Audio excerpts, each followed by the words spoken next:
Today's जी के programme में आपका स्वागत है। शुरुआत करते हैं अभ्यास प्रश्न से। द लिटिल थिएटर ने बच्चों के लिए एक नई वैकल्पिक सीखने की पहल आर्ट्स लैब की शुरुआत की है। यह थिएटर कंपनी किस शहर से संबंधित है? ऑप्शंस है मुंबई, अहमदाबाद, नई दिल्ली या चेन्नई। चेन्नई की एक theatre company the little theatre ने बच्चों के लिए आर्ट्स लैब की शुरुआत की है। इस थिएटर के जरिए बच्चों को अनुभव के आधार पर सीखने के लिए प्रेरित किया जाएगा। आर्ट्स लैब को विभिन्न मॉड्यूल्स के रूप में तैयार किया गया है, जिसका पहला अध्याय एक्सप्लोरेशन लाइट है। आर्ट्स लैब के माध्यम से वैज्ञानिक घटनाओं को समझाने के लिए थिएटर, संगीत, नृत्य और कला का उपयोग किया जाएगा। यह कार्यक्रम बच्चों को वैज्ञानिक घटनाओं को समझने में भी मदद करेगा। इस तरह इसका सही उत्तर है option D, Chennai.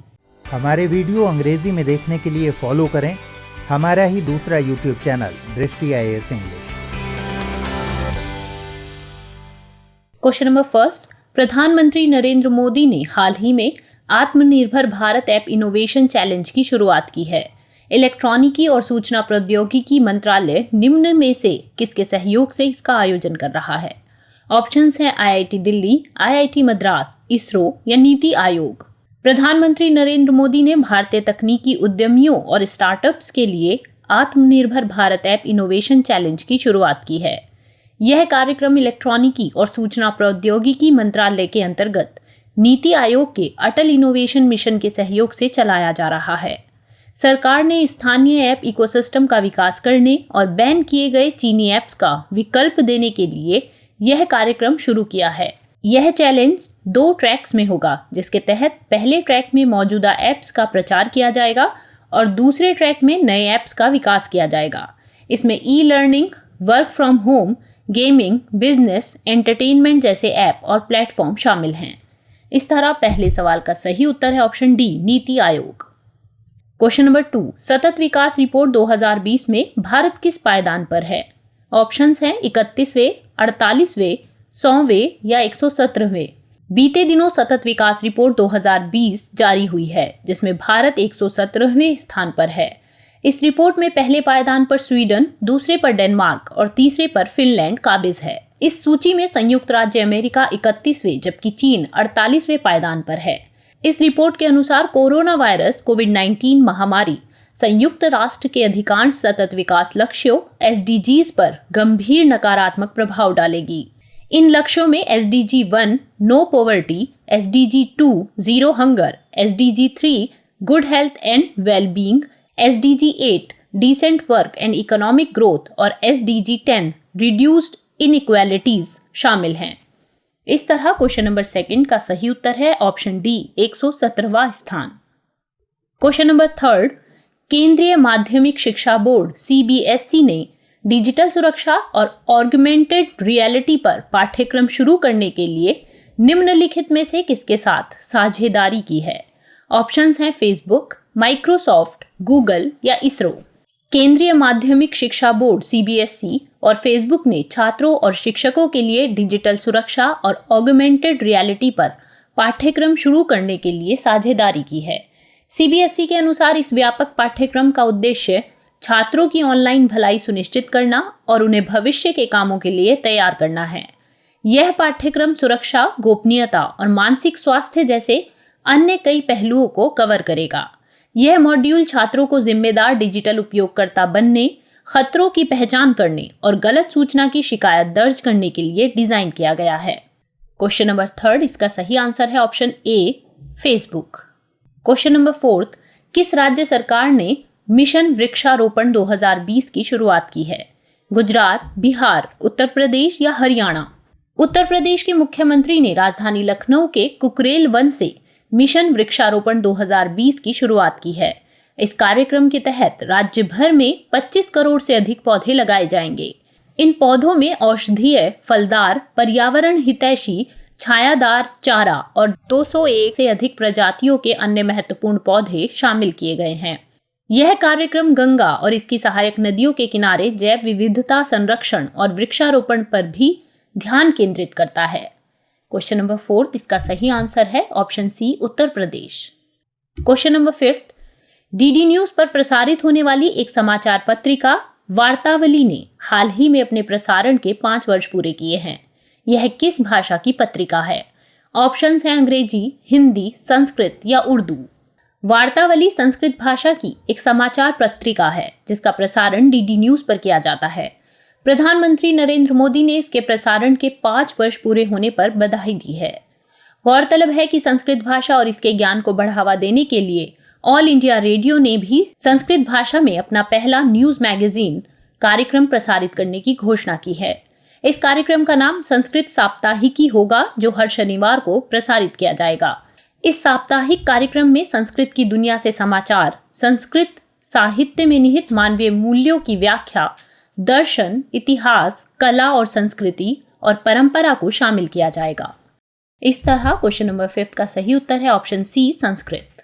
Question number 6, निम्नलिखित में से कौन सा या कौन से कथन राजमन्नार समिति के बारे में सही है या हैं? पहला कथन, तमिलनाडु की द्रमुक सरकार ने 1969 में इसका गठन किया था। दूसरा कथन, इस समिति ने राष्ट्रपति शासन से संबंधित उपबंधों अर्थात अनुच्छेद 356, अनुच्छेद 357 और अनुच्छेद 365 को समाप्त किए जाने की सिफारिश की थी। ऑप्शंस हैं केवल एक, केवल दो, एक और दो दोनों, ना तो एक और ना ही दो। तमिलनाडु की द्रमुक सरकार ने 1969 में एक 3 सदस्यीय आयोग का गठन किया जिसे केंद्र राज्य संबंधों पर विचार करना था। इस समिति के अध्यक्ष डॉक्टर PV राजमन्नार थे। समिति ने 1971 में अपनी रिपोर्ट सौंपी जिसमें निम्नलिखित सिफारिशें प्रमुख थी। 7वीं अनुसूची में संशोधन करके अवशिष्ट शक्तियां राज्यों को सौंपी जानी चाहिए। राष्ट्रपति शासन से संबंधित उपबंधों अर्थात अनुच्छेद 356, अनुच्छेद 357 और अनुच्छेद 365 को समाप्त किया जाना चाहिए।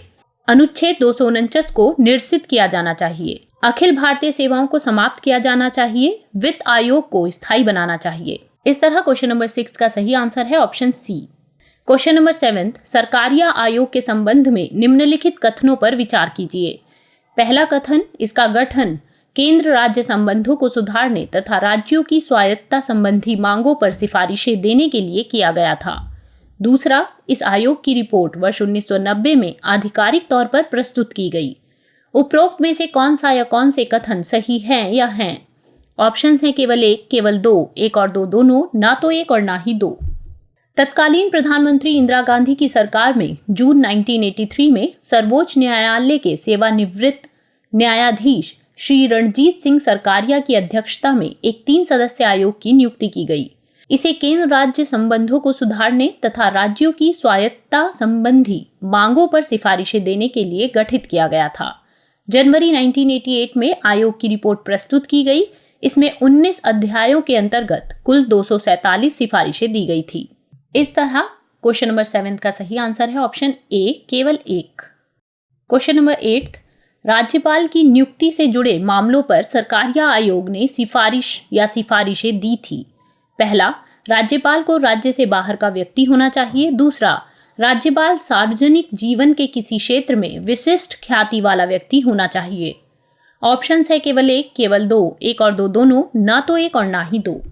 सरकारिया आयोग की प्रमुख सिफारिशें निम्नलिखित हैं।